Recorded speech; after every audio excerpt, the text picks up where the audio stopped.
Hello everyone, and welcome back to the podcast. Today we're going to talk about a feeling that many people have, but few people openly discuss. It's the strange experience of feeling like you don't really deserve your success, even when you've worked hard for it. The title of today's episode is, Why Smart People Often Feel Like Impostors. Let me start with a simple question. Have you ever achieved something important? Maybe you passed a difficult exam, got a new job, or received praise from your boss, and instead of feeling proud, you felt nervous. Maybe you thought, I was just lucky, or soon they will realize I'm not as good as they think. If that sounds familiar, you are not alone. This feeling has a name. It is often called imposter syndrome. The word imposter means someone who pretends to be something they are not. So, people who experience imposter syndrome feel like they are pretending to be smarter, more talented, or more successful than they really are. Even when there is clear evidence of their skills, they still doubt themselves. What is interesting is that this feeling is very common among intelligent, capable, and hardworking people. You might expect that less experienced or less skilled people would feel this way, but in reality, many highly successful individuals, scientists, artists, business leaders, and students report feeling like imposters at some point in their lives. So why does this happen? Why do smart people often feel like frauds? One important reason is that smart people usually understand how much they still don't know. The more you learn, the more you realize how complex the world is. Imagine you start learning a new subject, like medicine, law, or computer programming. At the beginning, you might feel confident because you know the basic concepts. But as you continue studying, you discover more and more details, exceptions, and difficult questions. Suddenly, you feel like your knowledge is very small compared to everything that exists. This creates a strange situation. Less experienced people may feel confident because they are not aware of the full complexity.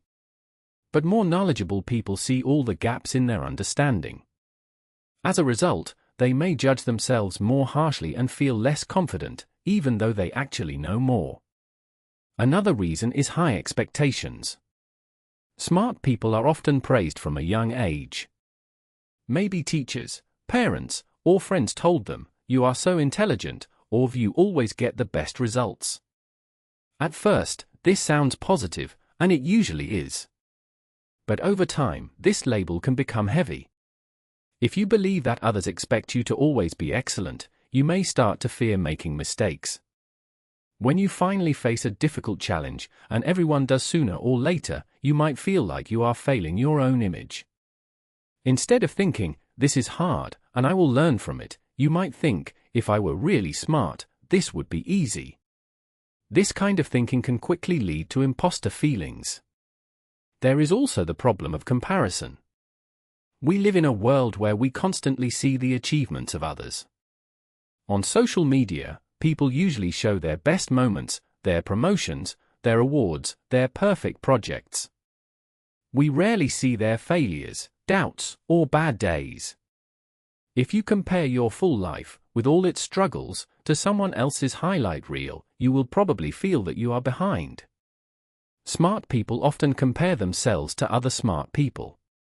A talented student may enter a top university and suddenly be surrounded by other talented students.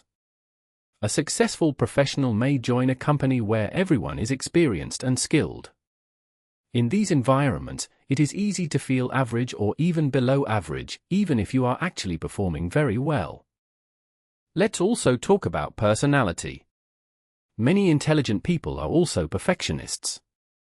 They set very high standards for themselves and feel uncomfortable when their work is not perfect.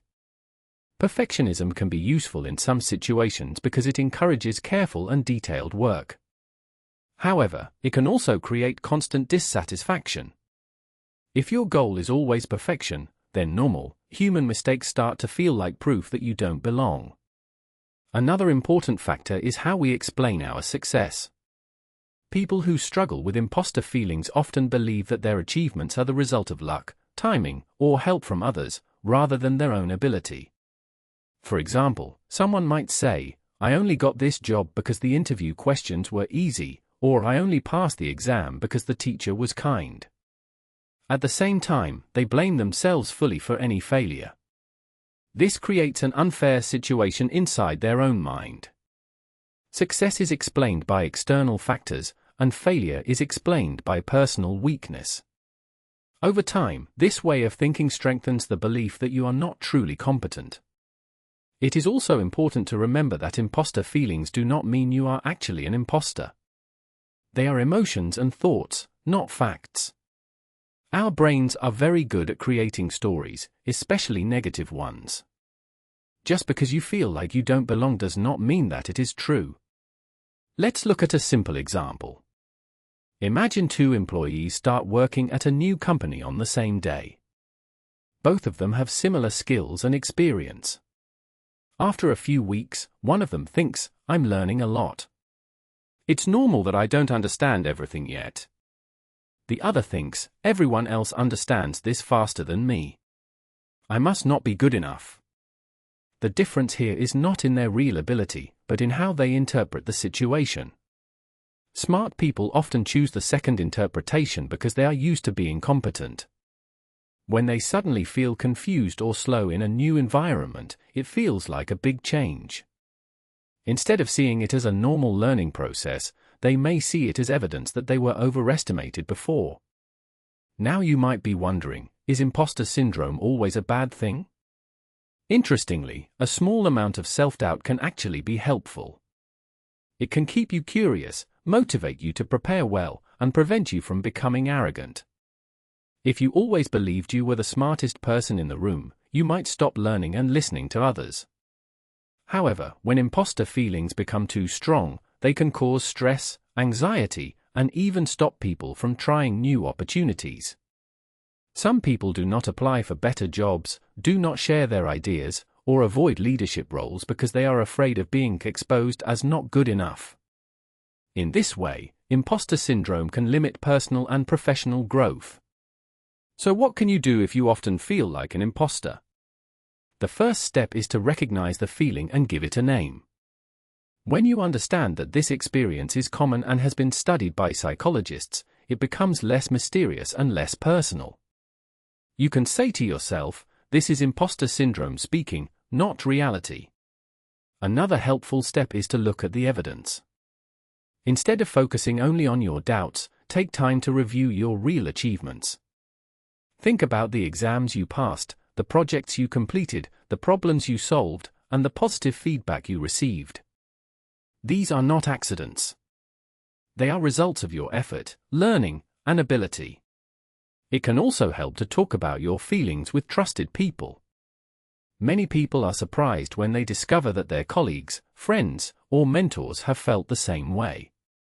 Hearing someone you respect say, "I also felt like I didn't belong at first," can be very comforting and normalizing. Changing your inner language is another powerful tool. Pay attention to how you talk to yourself in difficult moments.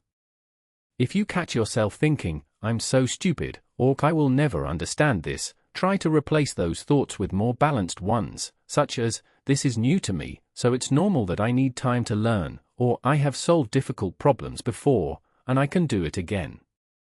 It is also useful to accept that mistakes are not proof of being an imposter. Mistakes are a natural and necessary part of learning. Even experts in any field continue to make errors and face challenges. The difference is that they see these moments as part of their development, not as a sign that they should give up. Another idea is to focus on progress instead of perfection.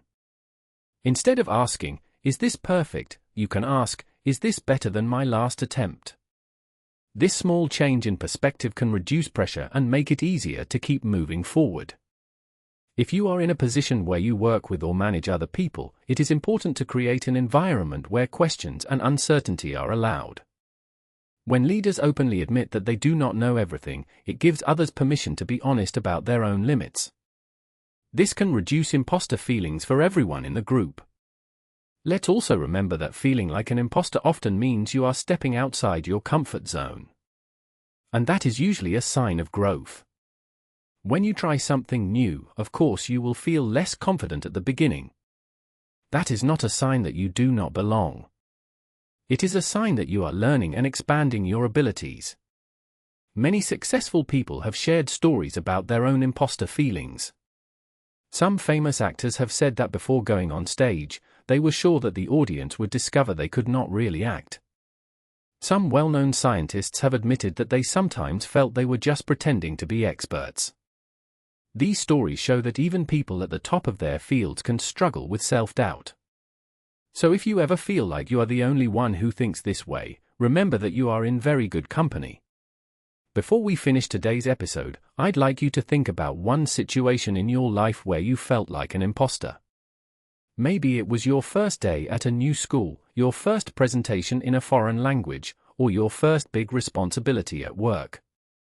Now ask yourself, did you really not belong there, or were you simply in a new and challenging situation? Most of the time, when we look back, we realize that we were more capable than we thought. We learned, we adapted, and we continued moving forward.